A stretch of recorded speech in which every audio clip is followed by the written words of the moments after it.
दोस्तों, आज सबको पता है कि खेसारी लाल यादव का अयोध्या में उनके मूवी राजा राम की शूटिंग पूरी हो चुकी है। जो कब टीजर आने वाला है और कब मूवी रिलीज होने वाली है पूरा बताने वाला हूं, तो वीडियो के अंत तक बने रहें और हमारे चैनल को सब्सक्राइब जरूर करें। तो दोस्तों, खेसारी लाल यादव की राजा राम फिल्म की शूटिंग पूरा हो गई है।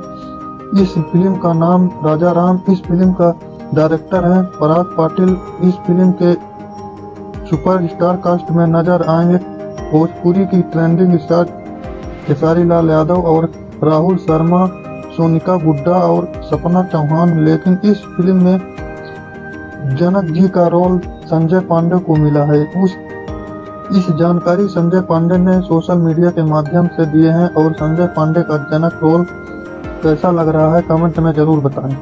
और खेसारी लाल यादव जी की फिल्म कब रिलीज होने वाली है दोस्तों, तो संकट मोचन हनुमान कंप्लीट हो गया है और उसकी अलग टाइप पर तैयारियां हो रही है।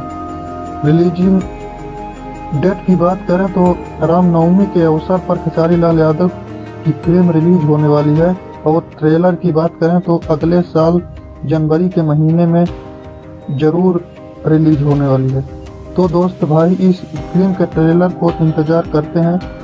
तो वीडियो कैसा लगा कमेंट में जरूर बताइएगा। हमारे चैनल को सब्सक्राइब जरूर कीजिएगा। जय हिंद, जय भारत।